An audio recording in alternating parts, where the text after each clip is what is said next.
Apa kemungkaran yang paling jelas yang berlaku pada zaman Nabi Nuh sehingga Allah mendatangkan banjir besar untuk reset mereka? Hak nombor satu kita kena pegang, hak ni 100%, 100%. Semua yang dibinasakan, semua yang dibala, semua yang diazab tu 100% menentang para Nabi dan Rasul yang diutuskan oleh Allah pada mereka masa tu. Hak ni kena setuju, hak ni kena sepakat 100%. Tetapi cebisan-cebisan lain yang menambahkan kemurkaan Allah atas mereka disebabkan perbuatan mereka. Nabi Nuh, zaman dia terkenal dengan zaman A'udzu billahi minasyaitonir rajim. Pada malam yang mulia ini, kita sama-sama dapat ditempatkan oleh Allah Subhanahu wa Ta'ala pada sebaik-baik tempat di masjid ini, di rumah Allah. Mudah-mudahan Allah jualah yang akan menempatkan kita juga pada sebaik-baik tempat di akhirat kelak di sisinya, insya-Allah. Tuan-tuan, puan-puan, hadirin hadirat, muslimin muslimat yang dirahmati sekalian.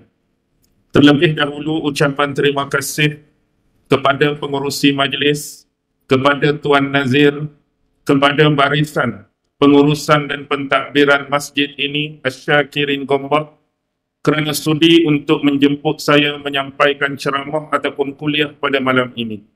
Seterusnya kepada ahli-ahli jawatan kuasa yang sama-sama bertungkus lumus menjayakan majlis dan program. Hanya Allah sahajalah yang mampu membalas segala titik peluh, keringat dan jasa baik tuan-tuan dalam program ini. Alhamdulillah.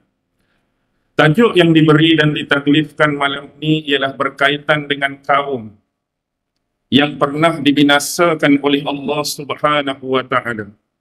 Dan hal seperti ini bukanlah sesuatu yang ganjil, bukan sesuatu yang asing, bukan sesuatu yang pelik.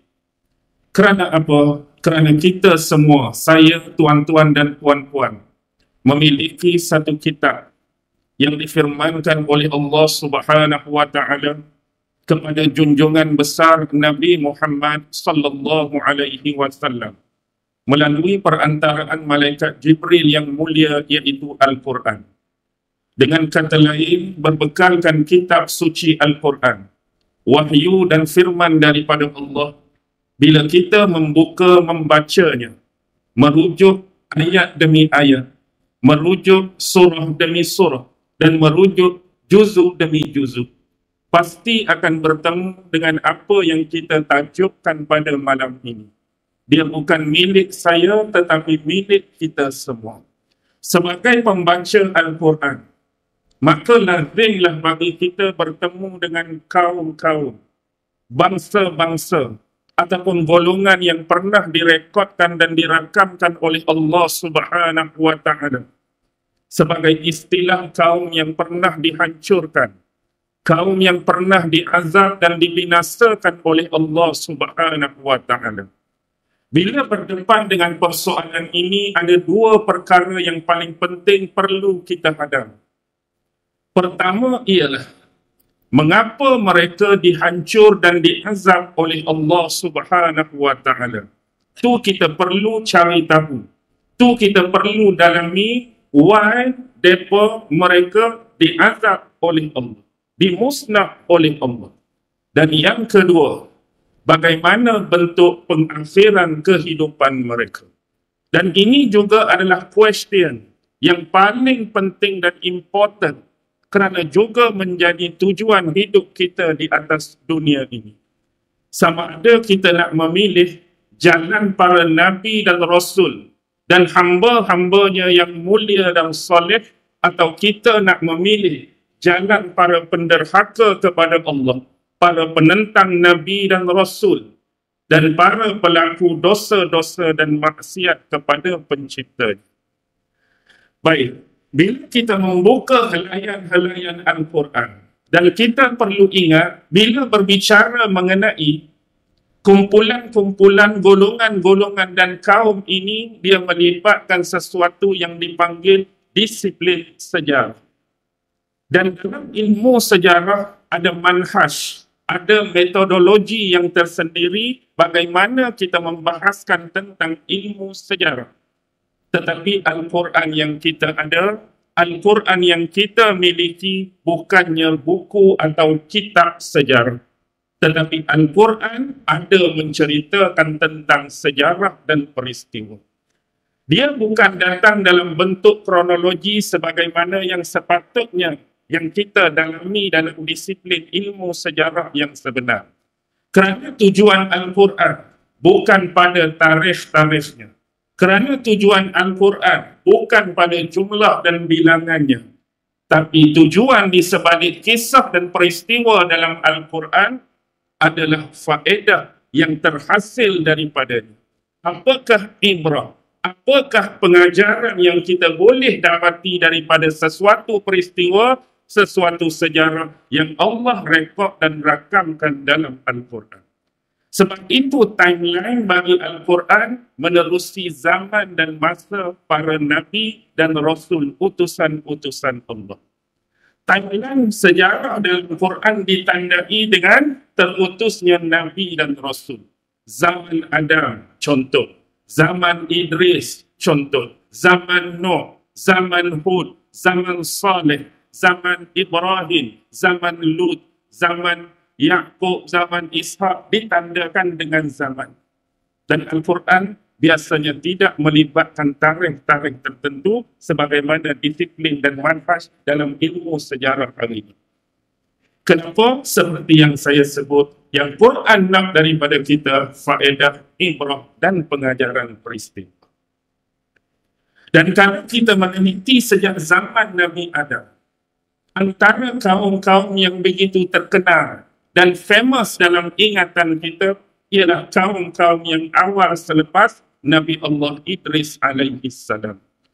Biasanya kita banyak membicarakan tentang kaumnya Nabi Nuh alaihi salam yang pernah dibinasakan oleh Allah Subhanahu wa taala melalui satu peristiwa yang disebut taufan dan banjir besar. Yang mana kebanyakan daripada penentang-penentang dan penderhaka ini telah diazab dan dilemas serta hanyutkan oleh Allah Subhanahu wa taala. Kecuali hanya beberapa kerat yang boleh dibilang dan dijumlahkan mereka yang beriman, yang terselamat di atas kapal bersama pimpinan Nabi Allah Nuh alaihi salam. Ada sebab dia. Nanti kita ulas. Yang kedua, selepas zaman Nabi Allah Nuh, adanya Nabi dan Rasul seterusnya, iaitu Nabi Allah Hud alaihi salam, yang datang bersama kaumnya yang disebut Ad. Allah rakam dalam surah Al-Fajr. Alam tara kaifa fa'ala rabbuka bi'ad irama dhatil imad allati lam yukhlaq misluha fil bilad. Itu adalah kisah siapa? Kisah Nabi Allah Hud dengan kaumnya yang bernama Ad.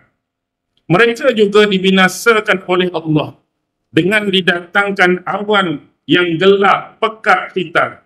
Kemudian disusuli dengan angin dan taufan yang kuat, serta disertai dengan petir dan guruh yang akhirnya datang ribut pasir yang telah mematikan dan menenggelamkan mereka. Bagaimana dengan umat yang keseterusnya, yaitu umat Nabi Allah Saleh alaihi salam.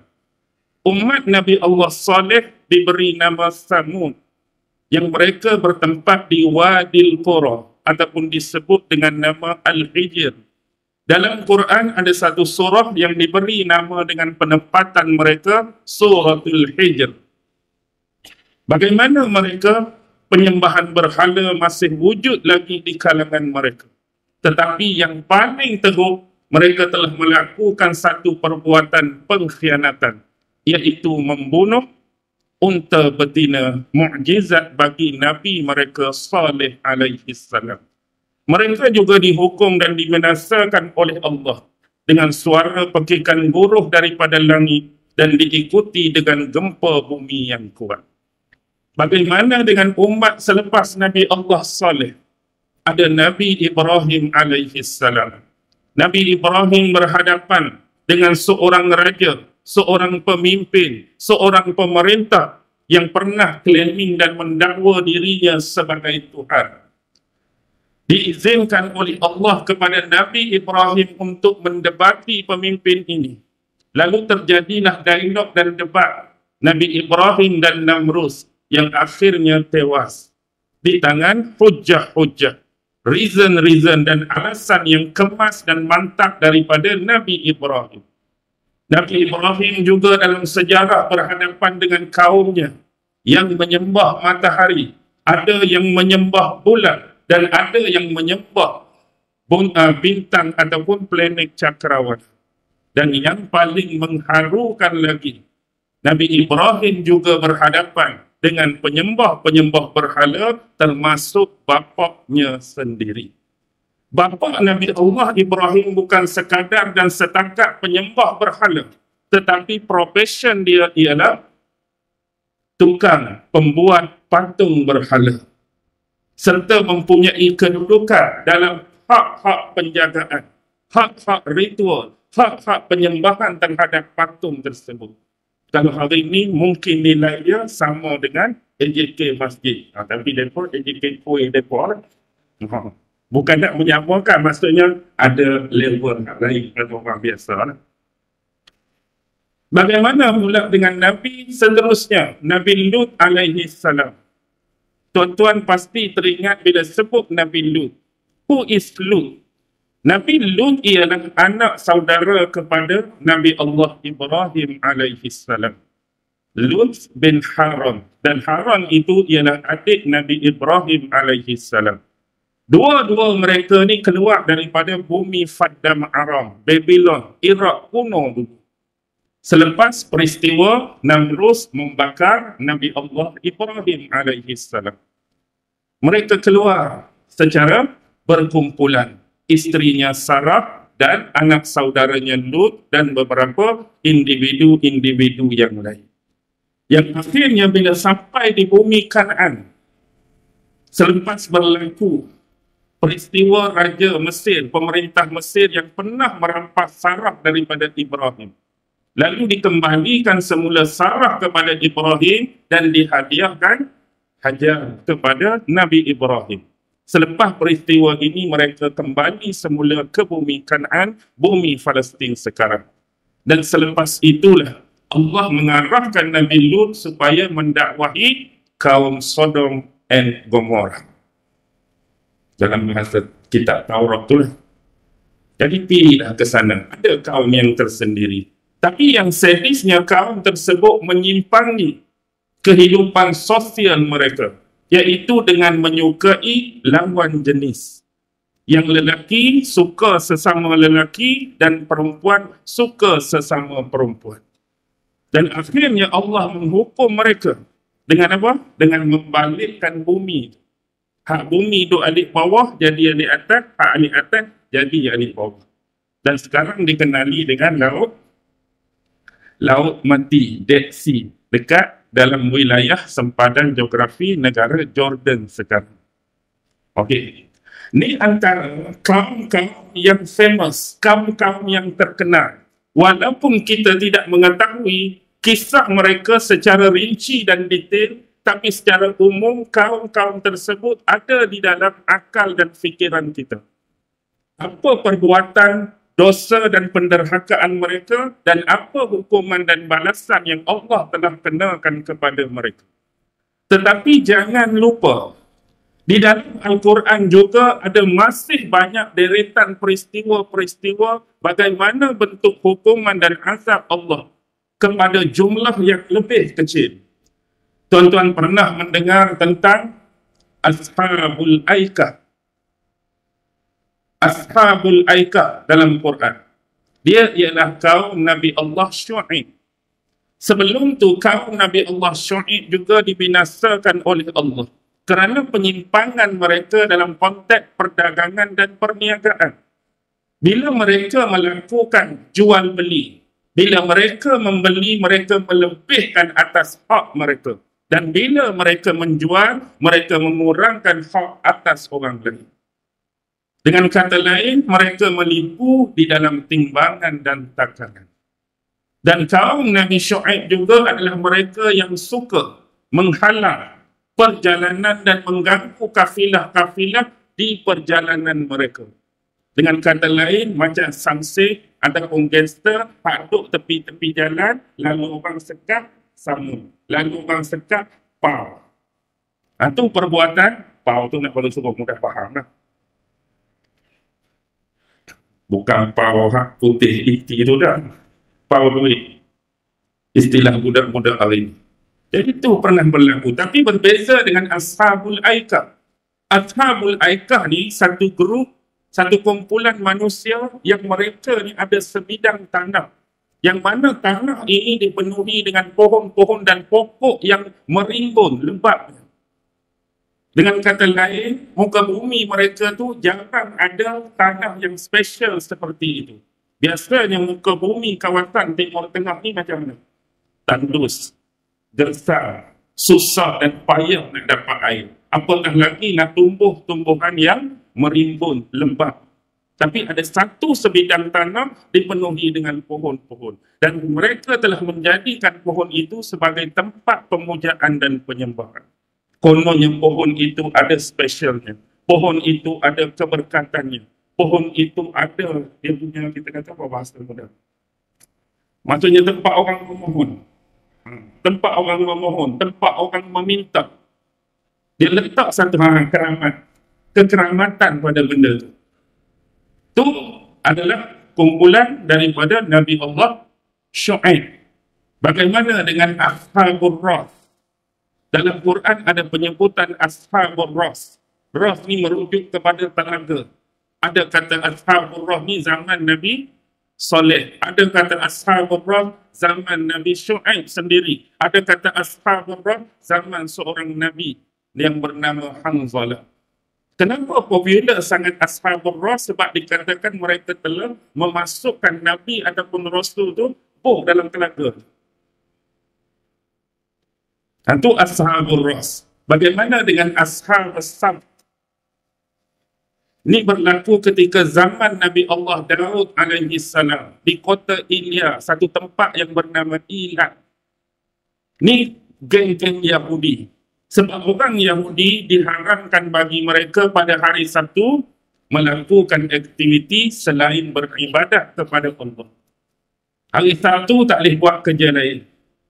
Tak boleh pergi sana, tak boleh pergi sini, tak boleh buat tu, tak boleh buat ni, kecuali hanya tujuan ibadat. Tetapi Allah menguji mereka. Pada hari Sabtu tu, ikan-ikan di laut banyak. Ikan-ikan di laut ramai berbanding dengan hari-hari biasa. Contoh, kalau mari selain Sabtu, ikan tak naik banyak. Mari selain Sabtu, ikan tak timbul banyak. Jadi ujian bagi mereka, hari Sabtu hak tak boleh keluar, hari Sabtu hak tak boleh kerja, masa tu lah ikan tu tengah banyak. Jadi iman mereka teruji. Ruginya hari Sabtu kalau tangkap masa ni, banyak pendapatan, banyak effort boleh dapat, akhirnya terlepas. Ada yang pergi tangkap ikan. Akhirnya apa yang terjadi? Dalam nas Al-Quran menyebutkan Allah menukarkan mereka dalam bentuk kera. Kera yang sungguh-sungguh kera ke, atau ni kiasan kepada sifat kera ke, wallahu a'lam. Jadi kalau kera betul-betul, tak tahulah keturunan kera tu duduk mana. Kalau kera betul, kalau hanya sifat kera tu kita boleh faham. Baik, ada lagi Ashabul Qaryah. Tuan-tuan baca Yasin hari Jumaat, malam Jumaat. Tentu sinonim dengan kalimat Ashabul Qaryah. Beberapa orang Nabi ataupun Rasul yang telah dibunuh, yang dikatakan berlaku di satu kota yang bernama Antioquia. Ini zaman Nabi Allah, mendekati zaman Nabi Allah Isa alaihi salam. Kemudian mari pula Ashabul Ukhdud. Berlaku sebelum kelahiran Nabi Muhammad, berlaku sebelum tentera bergajah Abrahah menyerang kota Mekah. Ashabul Ukhdud. Apa yang terjadi kepada mereka? Disebabkan keimanan mereka kepada Allah, mereka telah dibakar hidup-hidup. Digali lubang. Kemudian dimasukkan yang beriman tu beramai-ramai, kemudian mereka dibakar hidup-hidup. Inilah Ashabul Ukhdud. Dan ada dua daripada mereka berjaya menyelinapkan diri, melarikan diri. Akhirnya minta bantuan sana, report sini, kedengaran kepada Raja Habsyah. Yang pada masa itu Raja Habsyah menyamai akidah mereka. Sebab ni belum Nabi lahir. Belum Abrahah serang. Masa itu Raja Habsyah menganut agama Nasrani, Nasara. Sama seperti keimanan Ashabul Ukhdud. Sebab itulah Raja Habsyah hantar Abrahah. Dan seorang lagi. Seorang lagi itulah ketua. Abrahah tu yang kedua. Nabi serang. Habis itu, maka Yaman pada ketika itu menjadi wilayah teritori Habsyah. Jadi duduk di situlah pula berlaku pertelingkahan, perebutan kuasa antara Ariyat ketua dengan Abrahah. Bergaduh pula di situ, akhirnya Ariyat terbunuh. Marah Raja Habsyah sebab Ariyat terbunuh. Sampai dia kata, dia bersumpah nak datang sendiri, nak pijakkan kaki ke bumi Yaman, nak ajak Abrahah cukup-cukup. Raja marah. Tapi Abrahah hantar apa? Cukur rambut dia. Kemudian hantar tanah Yaman sekali. Konon-kononnya nak sejukkan hati. Tak payah datang sendiri, saya hantar tanah Yaman. Tuanku bijak di Habsyah sudah lama. Jadi settle di situ. Lepas tu peristiwa ni dia melihat apa? Melihat ramai orang menuju ke satu tempat pada setiap musim. Iaitu musim haji. Ramai-ramai pergi nak buat apa ni? Nak buat haji di Baitullah, di Mekah. Dia pun training juga nak menjadikan Yaman ni sebagai tempat tumpuan sebagaimana bumi Mekah. Lalu ringkas cerita lagi, dia buat juga Kaabah dia.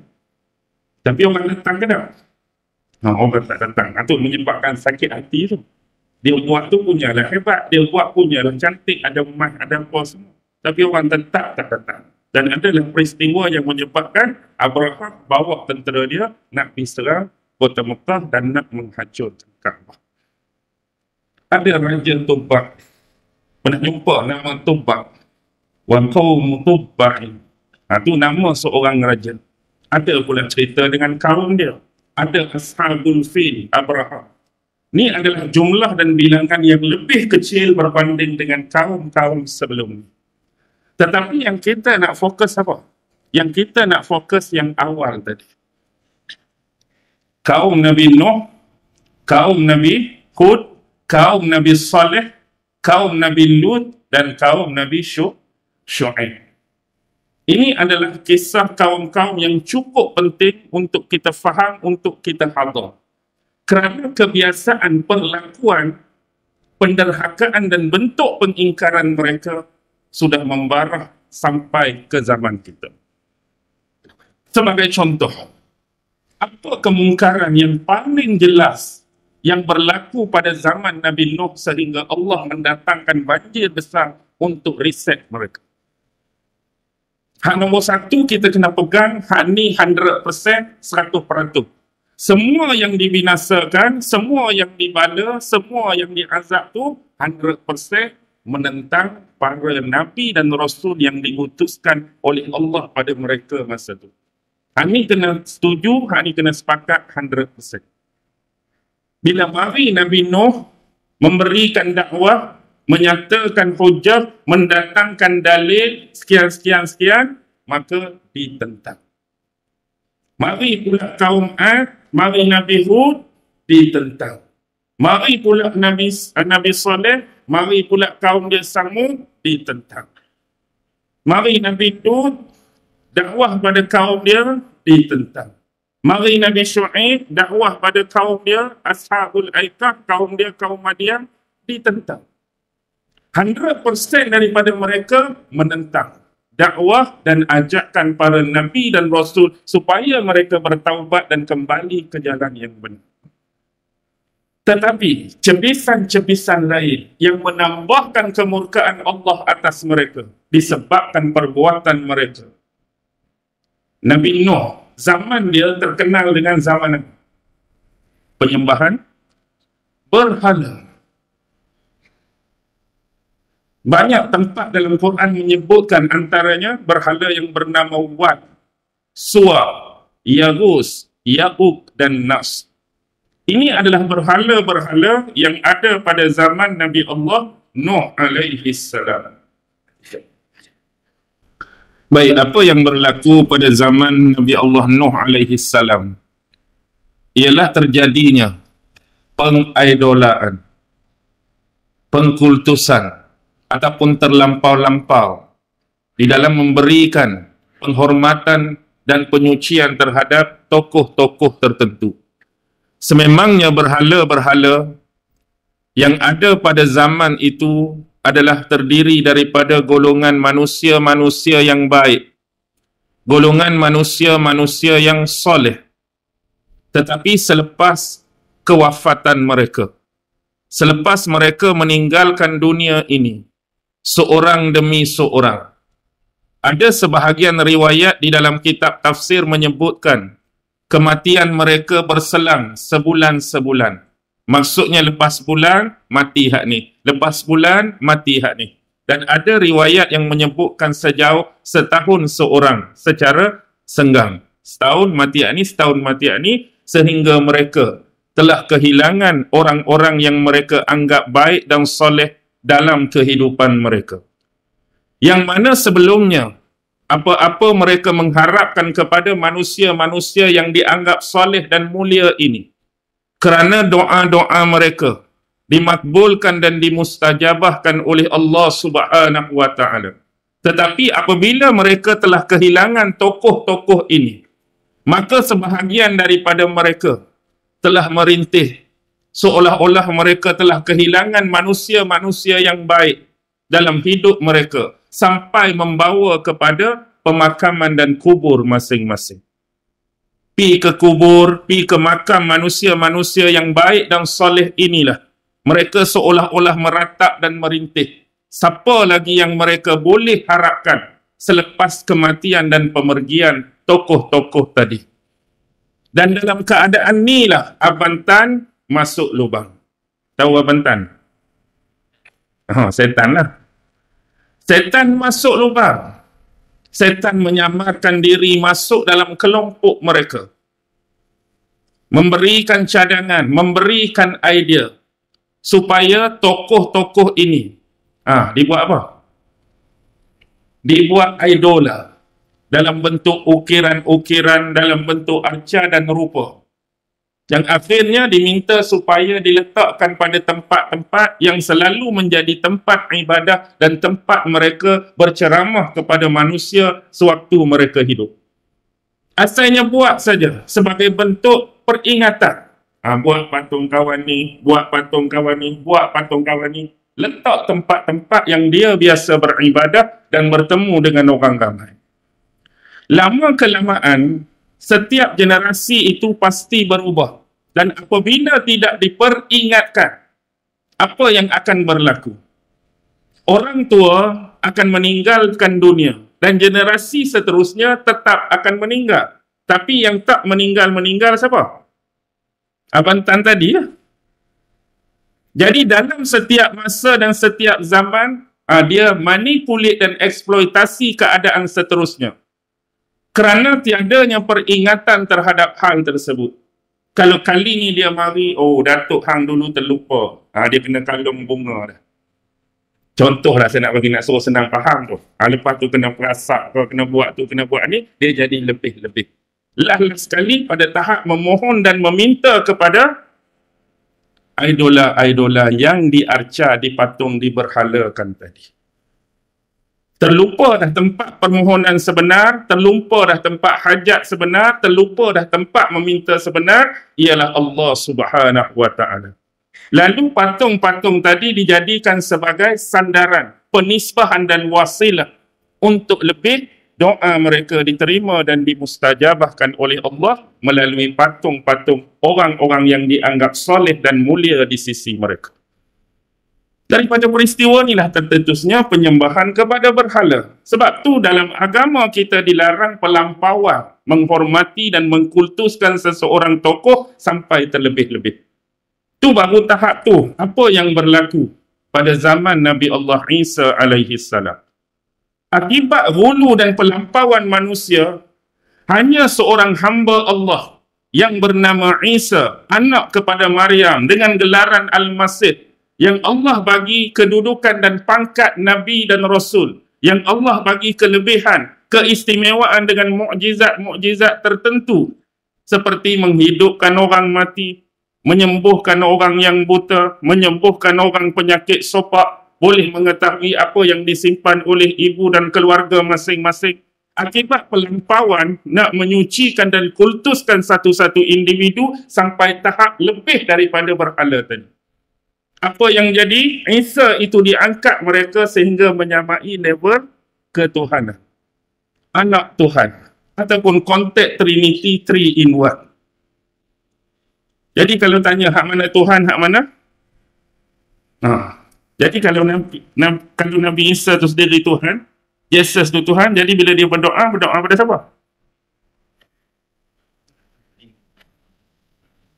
Ada Tuhan Bapa, Tuhan Anak. Tapi semua tu sama, satu. Tiga dalam satu. Tapi waktu kawan ni berdoa pada siapa? Waktu kawan ni mati di tiang salib, siapa yang mati? Jadi pening. Tapi tak apalah. Dan kita nak habaq tadi daripada hulu tu, mengangkat seorang hamba Allah yang cuma diciptakan Allah pada tahap ketuhanan. Masuk dia jadi Tuhan ke, masuk dia jadi anak Tuhan ke, masuk dia jadi the family tree of God ke. Bahkan benda ni berlarutan pada zaman jahiliah. Kebanyakan daripada Bani Khuza'ah juga mengangkat benda yang serupa. Iaitu menganggap malaikat-malaikat itu anak-anak perempuan Allah. Malaikat tu mereka anggap anak perempuan Allah. Dan juga pernah berlaku kepada Bani Israel dulu. Lebih awal daripada Nabi Allah Isa alaihi salam, bila orang-orang Yahudi mengatakan Uzair bin Allah. Uzair itu anak Allah. Siapa Uzair? Nabi Uzair kan? Kalau dalam Taurat dia tak sebut Uzair, dia sebut Ezra. Kalau jumpa nama Nabi Ezra, itu adalah Nabi Uzair. Biasa nama dia akan dicantum dengan Nabi Nehemiah. The Book of Ezra, Nehemiah. Orang Yahudi lagi awal mengatakan Uzair anak Allah. Nabi Isa kemudian disebut oleh orang Yahudi dengan anak Tuhan. Dan orang-orang Arab zaman jahiliah dulu, malaikat adalah anak-anak perempuan Tuhan. Jadi ini berlaku pelampauan. Tapi kembali kepada konteks penyembahan berhala. Bila kita gabungkan penentangan terhadap dakwah para Nabi, diikuti dengan apa? Bukan setakat menentang. Orang ajak cara baik, tentang. Orang cakap dengan hujah, tentang. Orang cakap dengan reason, tentang.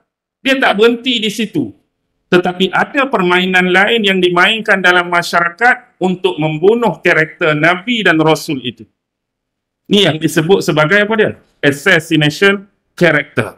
Pembunuhan watak. Dia bukan setakat menolak, tapi menghina Nabi dan Rasul tersebut. Mencaci maki Nabi dan Rasul tersebut. Membuat tuduhan-tuduhan yang tidak ada kena-mengena dan tidak berasas pada Nabi-Nabi dan Rasul tersebut. Melarikan orang lain ataupun masyarakat daripada mendampingi dan mempercayai Nabi dan Rasul tersebut. Itulah habuan yang diterima oleh para Nabi dan Rasul dalam sejarah dakwah perjalanan mereka. Tak berhenti di situ. Ditambah pula dengan bebanan dosa-dosa, keburukan dan maksiat mereka dari sudut penyembahan berhala. Maka dari itu, layak atau tak layak, patut atau tak patut, Allah membinasakan mereka.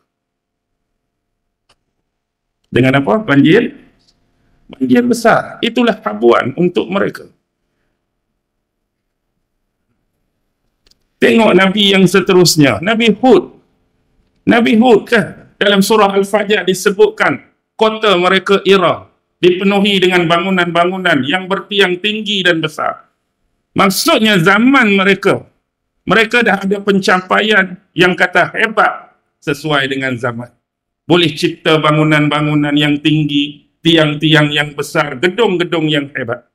bersesuaian teknologi pada zaman mereka. Tetapi apa yang berlaku, mereka melupakan Allah dan syariatnya. Dan yang mereka pilih dalam kehidupan mereka ialah hubbul jah wa hubbud dunya. Cintakan kedudukan, cintakan pangkat, cintakan kemasyhuran dan glamour. Dan mereka satu lagi gabung dengan hubbud dunya yang selalu kita sebut dengan materialism. Cinta yang melampau-lampau dan terlebih terhadap dunia sehingga melupakan agama dan syariat dalam hidup mereka. Menolak hukum hakam daripada Allah. Sedangkan Allah beri mereka kemahiran membina bangunan-bangunan yang hebat dan tanah-tanah pertanian yang subur. Lalu bila mereka galik dan lalai ini, Allah datangkan seorang Nabi dan Rasul, utusannya yang bernama Hud. Nabi Hud peringat. Benda tak jauh dengan kita. Sebelum ni ada Nabi Nuh dengan kaum dia. Tengok apa yang Allah dah buat pada kaum Nabi Nuh akibat pengingkaran dan penderhakaan mereka. Tak cukuppkah benda itu menjadi ibrah, menjadi pengalaman, menjadi pengajaran untuk kamu? Tapi itulah manusia, sentiasa lalai dan deka dengan kehidupan. Akhirnya Allah membinasakan mereka dengan didatangkan first tu awan hitam yang gelap dan pekat. Sebab sebelum tu Allah bagi dulu kering dan kemarau. Jadi mereka duk bertekak dengan Nabi Allah Hud, Allah akan datangkan apa? Kebaikan buat mereka. Tiba-tiba mari awan. Bila mari awan tu dia berasa seronok lah. Sebab sebelum ni kering, sebelum ni kemarau. Mari awan. Sikit lagi hujan tu. Mereka anggap awan tu adalah awan kebaikan. Tetapi awan itu adalah awan azab dan siksaan buat mereka. Kemudian datanglah angin. Angin tu pula taufan yang kita kata gulung-gulung tu mengangkat mereka setinggi-tingginya. Kemudian empak balik jatuh. Tuan-tuan boleh bayang tak? Jenis angin hak lagu mana? Orang panggil angin apa tu? Torpedo ke apa? Torpedo pula. Torpedo tu ni. Torpedo tu peluru berpandu kan? Tornado tu. Tu pun kita kata menggerunkan dah, menyeramkan dah. Walaupun tu bukan azab lagi. Tapi hani ni hak azab untuk hancurkan mereka. Musnahkan mereka. Angkat mereka tinggi-tinggi dan empak mereka semahu-mahunya. Rumah-rumah, atap-atap mereka habis. Dan kemudian mari ribut pasir menenggelamkan mereka. Di mana tempat Nabi Hud? Di Hadramaut, Yaman. Kawasan Yaman. Habis pula bangsa yang kedua. Sebab materialism. Sebab apa? Hubbul jah. Dah dua. Yang ketiga, umat Nabi Saleh, Samud. Tapi saya nak ingatkan, zaman Nabi Hud tu berhala terus lagi. Bukan kata dulu sembah berhala, Allah azab kaum Nuh, tinggal dah berhala. Buat dosa lain, dah berhala tak tinggal-tinggal. Sampai zaman Nabi Saleh pun masih ada penyembah berhala. Dan geng-geng AJK kuil berhala itulah yang sentiasa lawan Nabi Allah Saleh, menentang Nabi Allah Saleh bila diperingatkan kepada mereka supaya mentauhid dan mengesakan Allah. Akhir sekali tanya, apa bukti kamu Nabi? Apa bukti kamu Rasul? Nak bukti. Bila nak bukti, hari sekian-sekian, tempat sekian-sekian, di batu sekian-sekian, akan keluar. Keluar apa? Keluar seekor unta betina. Daripada celah batu. Peliklah celah batu ni. Bukan kata unta keluar celah padang pasir. Bukan kata lembu keluar dari dalam semak. Bukan kata kambing keluar daripada padang teragut. Batu. Batu ni bukan kata unta hak besar. Kalau keluar kucing ke arnab, pelik ke dah? Tu pun kita kata pelik dah. Batu tiba-tiba keluar kucing. Pelik dah. Sebab batu. Arnab, pelik dah. Ni unta. Antara haiwan yang boleh kita kata haiwan yang besar lah. Unta betina. Bila unta ni, bagi sedikit pesanan. Ni unta daripada Allah. Maksudnya kena gilir-gilir, kena bagi-bagi. Hari minum, sumber air. Hari ni, biar dia minum. Esok bahagi yang kamu.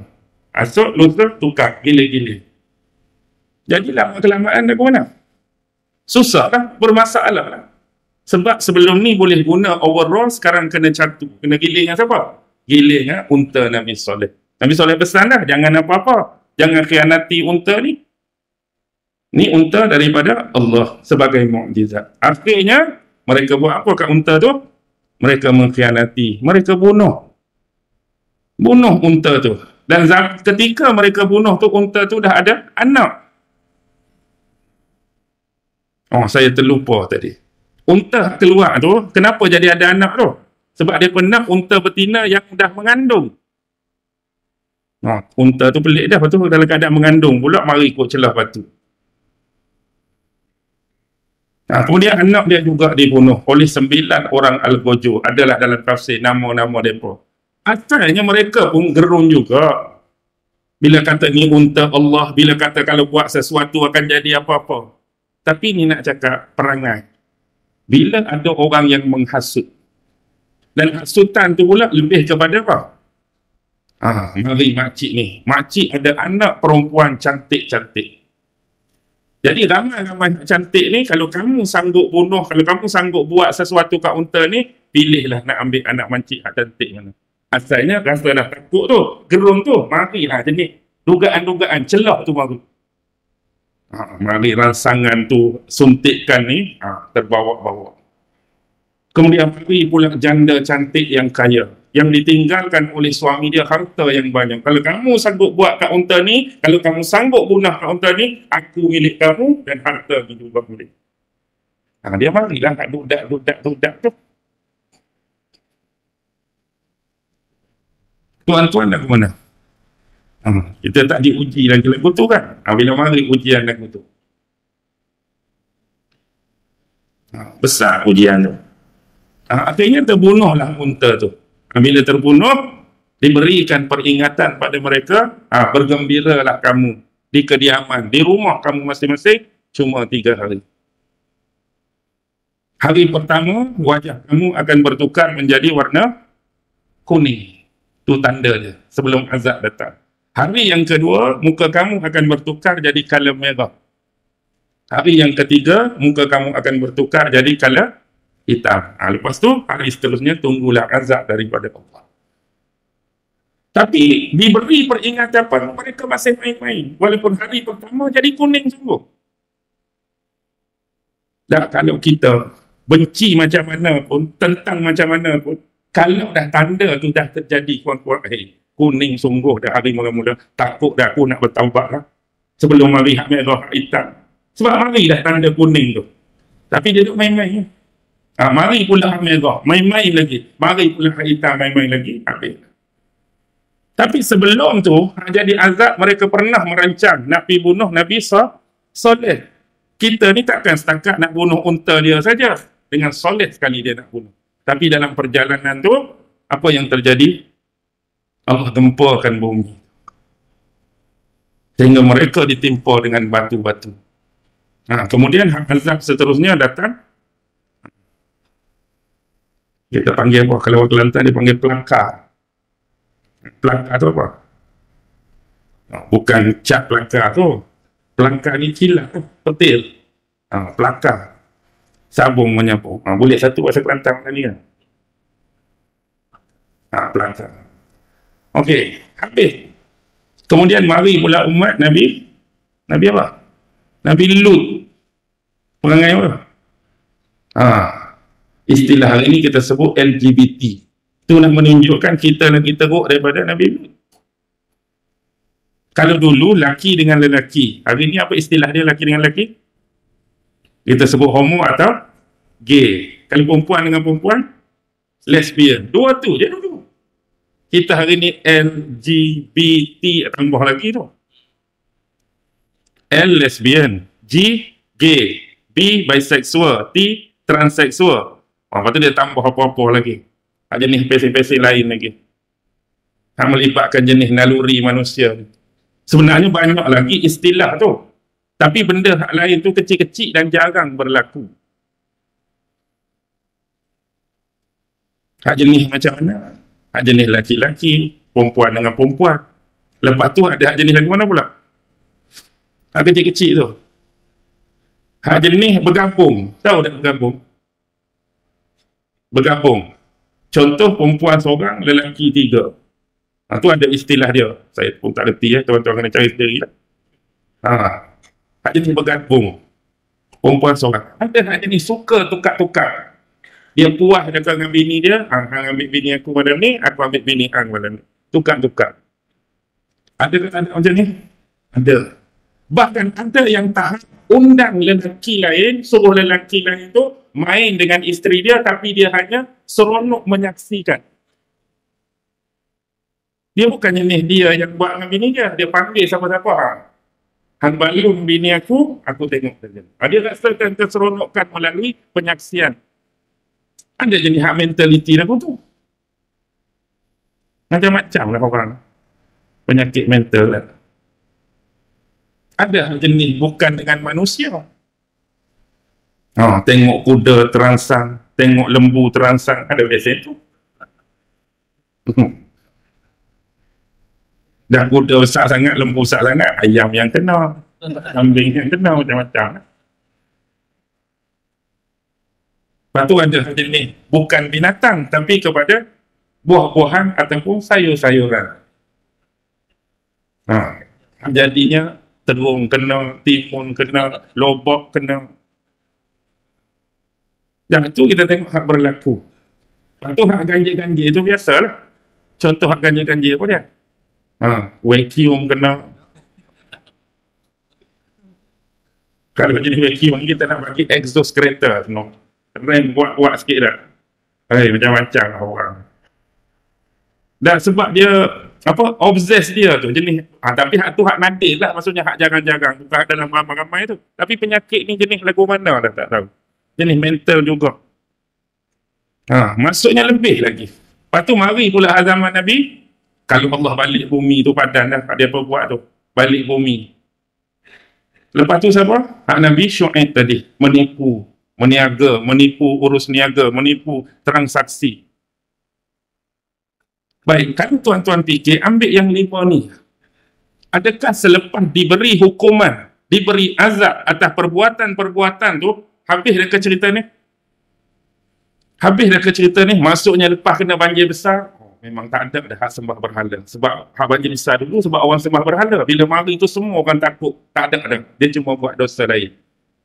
Mari pula zaman Nabi Hud, seolah-olah tak ada hak sembah berhala. Tapi ada yang materialism.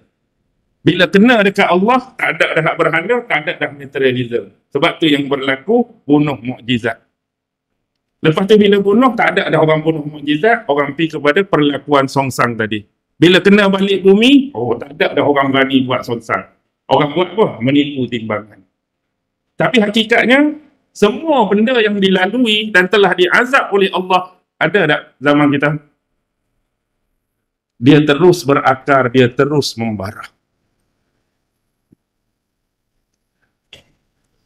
Kalau dulu 5 orang zaman Nabi Nuh berhala hak ada.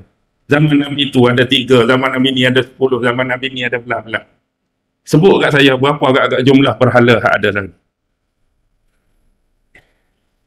Bukan tak berani nak sebut. Tak reti nak bilang dah. Tak reti nak bilang. Boleh katakan segenap tempat, segenap inci atas muka bumi ni ada bentuk-bentuk berhala yang disembah oleh manusia. Mengikut agama masing-masing, ke pegangan masing-masing, ke etik percayaan masing-masing, tak lekang. Lepas tu hak cintakan kemegahan, hak cintakan kedudukan dan pangkat, hak cintakan keduniaan, habis dah kan? Habis dah kan? Tak habis lagi. Bahkan ini juga membarah dalam masyarakat. Kadang-kadang terlampau melebihkan dunia, sanggup meninggal perintah-perintah yang asas dalam agama. Nak kejar pelanggar, nak kejar tu, nak kejar ni, sampai tinggalkan solat. Solat ni hak wajib, solat ni hak asas. Tapi kalau kita tak tinggal semayang ni, rugi projek kita.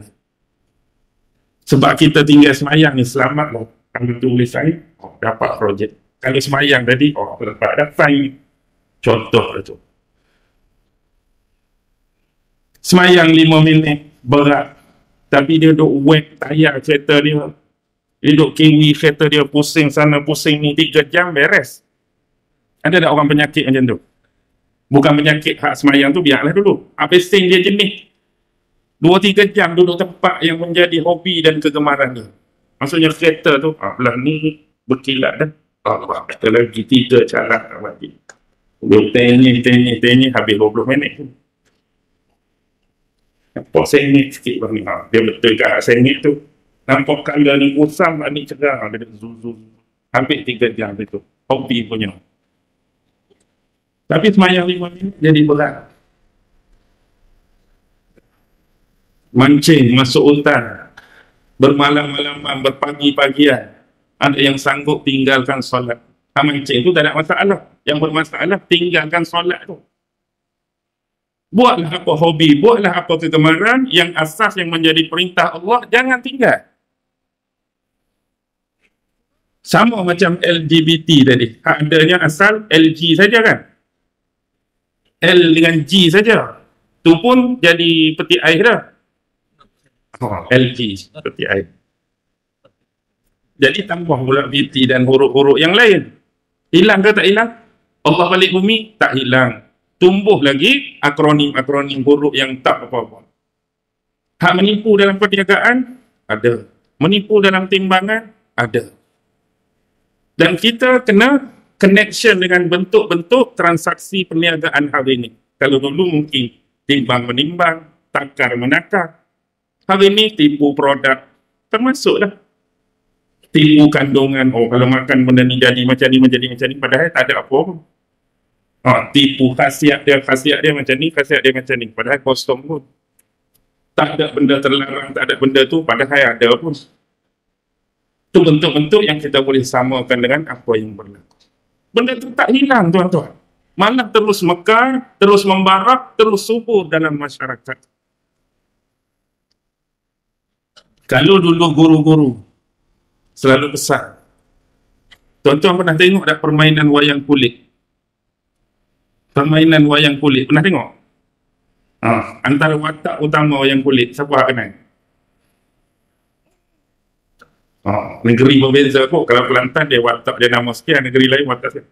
Ikutlah negeri Selangor ke KL, biasa wayang kulit watak utama siapa? Pak Dobol. Betul lah, Pak Dobol tu antara watak utama. Raja Seri Rama, Puteri Sita Dewi. Kalau Kelantan adalah 3 orang tu lah. Sa'id Wa'iyah Habib Mak tu. Tuan-tuan mungkin pernah tengok YouTube mereka kan. Jadi benda tu siapa semua? Seorang saja.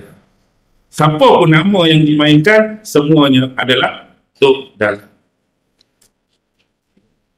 Pak Dobol siapa? Tok Dalam. Raja Seri Rama, Tok Dalam. Sita Dewi, Tok Dalam. Dan semua watak-watak yang dilakonkan, dimainkan, dihasilkan, seorang saja. Tok Dalam. Jadi bila habis permainan, biasanya akan disimpan. Apa yang saya nak analogikan ialah, watak-watak ini ada sifat dia, nama dia protagonis dan satu lagi antagonis. Protagonis ni selalu disamakan dengan sifat positif. Protagonis positif. Antagonis negatif. Contoh, nak bagi senang faham. Kalau Ibrahim, Nabi Ibrahim, protagonis ke antagonis? Protagonis. Namrud, antagonis. Fir'aun, antagonis. Musa, faham lah tu. Cuma macam dalam wayang kulit tadi, ada protagonis, ada antagonis. Habis main, berhenti.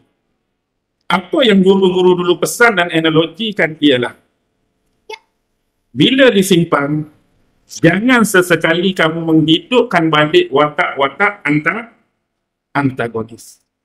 Jangan sekali hidup dan mainkan watak tu. Disebabkan ada manusia yang memainkan dan hidupkan balik watak tu lah, yang menyebabkan dia terus berkembang. Jadi kita memilih hidup nak mainkan watak mana? Watak para Nabi dan Rasul. Watak orang-orang baik. Watak orang-orang soleh yang dirakamkan oleh Allah dalam Quran ataupun di dalam sunnah Nabi Muhammad SAW. Jangan jadikan kita ni perfect, jangan jadikan kita orang yang menghidupkan watak yang negatif tadi. Pro dan kontra, ni perlu kita faham. Jadi sebab ada yang menghidupkan watak inilah, perkara ini tak akan pernah berakhir. Anda setuju atau tidak? Kalau saya katakan benda ni akan berakhir, bila dunia ini dikiamatkan oleh Allah Subhanahu wa Ta'ala. Dia akan terus datang, terus datang, terus datang. Tapi di manakah iktibar? Di manakah faedah? Di manakah pengajaran yang kita boleh ambil? Jauhkan diri kita daripada watak-watak antagonis tadi. Jauhkan diri kita watak-watak penderhaka kepada Allah. Jauhkan diri kita daripada watak-watak penentang para nabi dan rasul.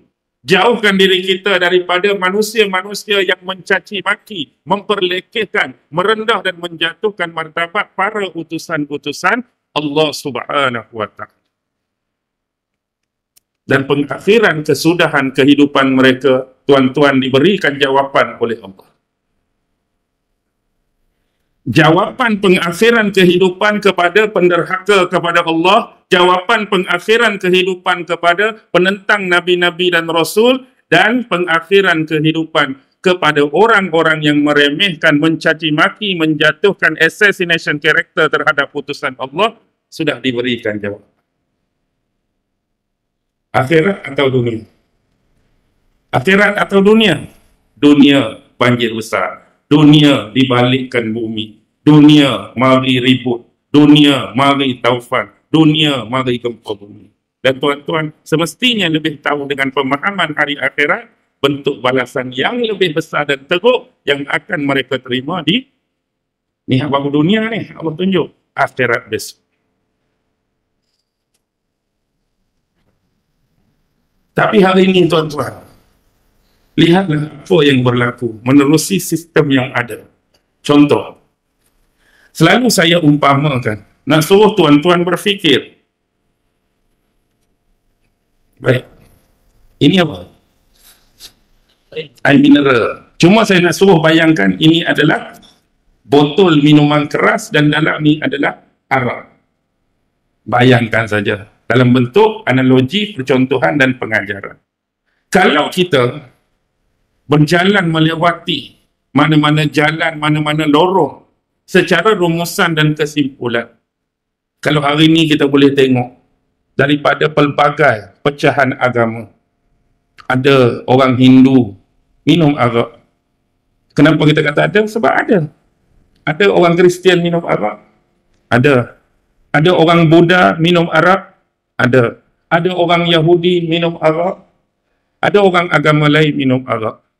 Dan satu-satunya yang tak minum arak ialah agama Islam. Ya ke? Ya ke tu?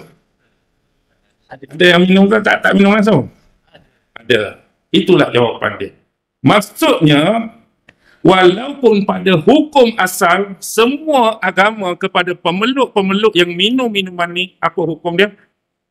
Haram. Ditegak. Dalam agama kita Islam lebih-lebih lagi, ditegak minum arak. Bahkan agama lain pun ditegak, diharamkan. Cuba sebut secara tepat agama mana yang membenarkan dan menyarankan supaya penganut dia minum arak. Tak ada. Tak ada. Baik, kalau kita tanya jujur, orang Islam tadi, abang minum arak saya nampak. Tapi apa hukum dalam agama abang minum minuman ni? Secara jujur dia akan jawab apa? Haram. Tanya agama tu? Tanya agama ni? Haram. Baik. Secara ringkas, kalau semua pemeluk kepada agama tadi mengatakan hukum dalam agama masing-masing, minum minuman ni adalah haram, sebenarnya benda ni ada berlega-lega dalam masyarakat. Siapa yang nak minum? Tak, benda ni patut ada di kedai-kedai, di mana-mana. Siapa yang nak minum? Dah ni kata apa tadi? Haram. Ini haram. Ini tak boleh. Ini tak boleh. Ini haram. Dengan kata lain, semua tak boleh. Benda ni ada, sebenarnya siapa yang nak minum?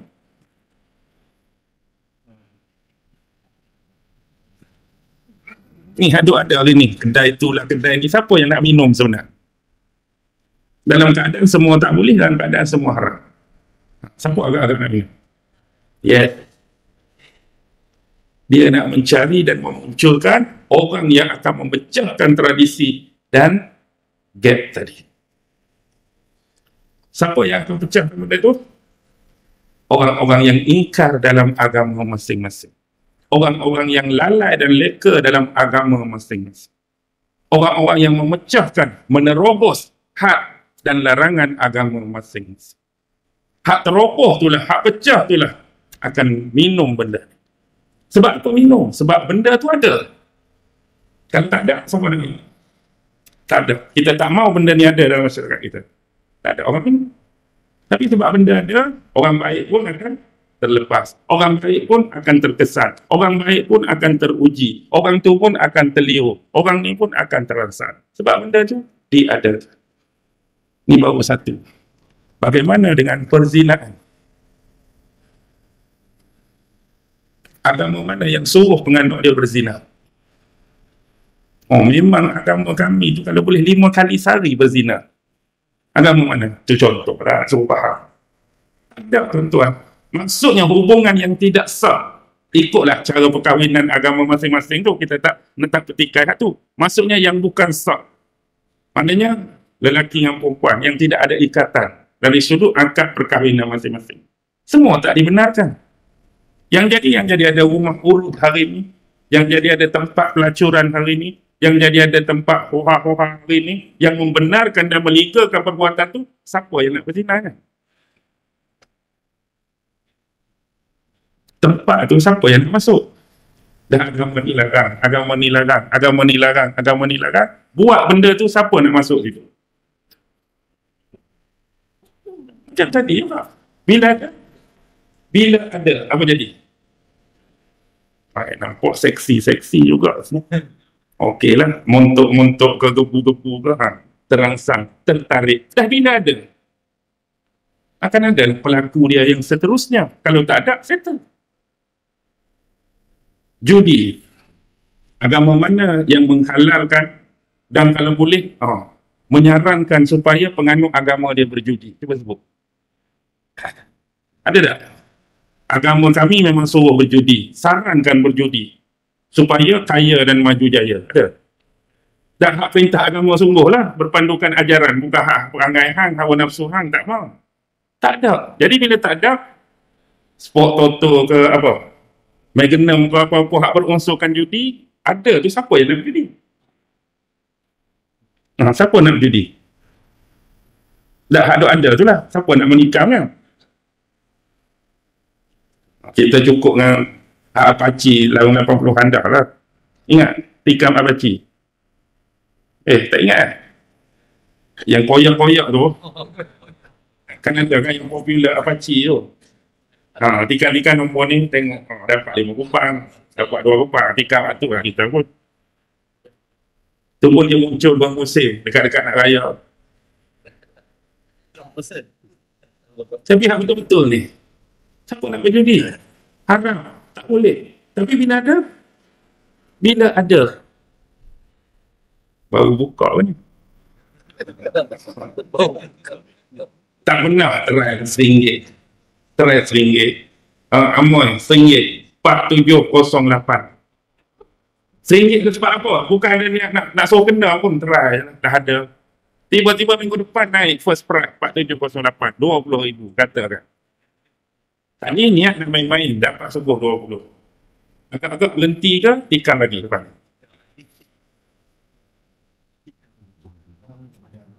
Dah saja-saja pun 20, kalau aku sungguh-sungguh sikit, ya start dah. Sebab ada. Tu kita ambil beberapa contoh. Jadi apa yang ada ni, nak suruh manusia jadi baik dan soleh ke, nak suruh manusia jadi buruk dan bermaksiat? Kalau fikir dengan akal logik, bukan kata agama Islam, bahkan agama lain, secara rasional kita boleh tahu benda ni adalah satu perbuatan yang buruk dan bermaksiat. Jadi orang-orang yang melakukan ni sudah terlepas daripada acuan agama masing-masing. Itulah yang jadi sasaran dan kehendak mereka. Manusia buat benda yang tak elok. Manusia buat benda yang tak bermanfaat. Manusia yang membuat benda yang menjadi larangan Allah, larangan para rasul dan larangan dalam agamanya sendiri. Boleh faham dulu? Boleh faham. Buat saya pun faham betul-betul dengan apa yang pengerusi cakap tadi, 9 suku. Dan ni lebih dah 5 minit. Saya pun minta maaf lah, boleh beransur-ansur sebab ni adalah malam terakhir. Malam terakhir. Saya mula, lebih kurang lah saya cerita sikit, awal cuti sekolah bermula di Melaka. Saya duduk Melaka 4 hari dan saya bagi kepada KL Selangor pun 4 hari 4 tempat. Bermula di Setapak, CIDB Selangor, Shah Alam. Kemudian semalam mana? Lembah Pantai Berselawat. Dan malam ni di sini, Alhamdulillah. Padahal saya tahu ada yang sampai tahap Ustaz, subuh kalau boleh, subuh. Nak juga. Saya yang tak larat, saya yang tak sempat. Sebab saya kena apa? Saya kena pergi sana, pergi sini, padan dah. Jadi Alhamdulillah malam ni berakhirlah kuliah saya di KL Selangor. Dan insya-Allah esok hari apa? Isnin. Bersamaan hari Krismas, hari saya berjalan. Jalan pergi mana? Jalan balik kampung saya. Sebab ramai orang ingat saya orang mana? Ramai orang ingat saya orang Penang. Penang tu tempat saya bekerja, tempat saya cari rezeki. Tempat asal saya ialah Pasir Mas Kelantan. Orang Kelantan. Tapi yang jadi orang tak kata Kelantan tu sebab logat yang diguna adalah logat utara. Bukan apa, awal-awal saya berkuliah dulu kat sana, saya guna logat Kelantan. Tapi alhasilnya orang faham. Orang Penang tak faham. Tengok macam tadi, keluar pelakar satu, pening dah. Bila tak faham, saya yang kena jadi depa. Saya yang kena jadi orang Penang, orang Kedah, orang utara. Tapi kalau jumpa geng Kelantan, dia keluarlah Kelantan tu. Dia keluarlah cakap Kelantan, ada Kelantan tu. Jadi saya nak balik, mudah-mudahan saya juga mengharapkan doa daripada tuan-tuan supaya saya selamat sampai dan kembali ke bumi kelahiran saya, Pasir Mas Kelantan, insya-Allah. Ada tour free ke esok? Esok tak ada. Saya alam. Oh, dia bukan patut hari raya tu lah tour free kan? Oh, dia tak buat Oh, jadi saya kena balik lusa ke? Lusa yang free 26. Oh, pelik dia kurang. Okey, saya berhenti di sini. Semoga jadi manfaat, jadi faedah, jadi ibrah pengajaran untuk diri saya, terutama yang berbicara. Seterusnya juga moga-moga ada ibrah, faedah dan manfaat untuk tuan-tuan dan puan-puan sekalian. Yang hujung-hujung yang kita senda gurau lawak jenaka tu, tolak tepi. Itu reset balik. Itu saja aja. Jadi wabillahi taufiq wal hidayah. Wassalamualaikum warahmatullahi wabarakatuh. A'udzu billahi minasy syaithanir rajim. Bismillahirrahmanirrahim. Allahumma innaka ta'lam anna hadhihi al-qulub qad ijtama'at ala mahabbatik waltaqat ala ta'atik wa tawahhadat ala da'watik wa ta'ahadat ala nusrati syari'atik. فوسك اللهم رابطتها وأدم ودها واهدها سبلها واملأها بنورك الذي لا يخبو واشرح صدورها بفيض الإيمان بك وجميل توكل عليك وأحيها بمعرفتك وأمتها على الشهادة في سبيلك إنك نعم المولى ونعم النصير وصلى الله على سيدنا محمد وعلى آله وصحبه وسلم والحمد لله رب العالمين. الله أكبر.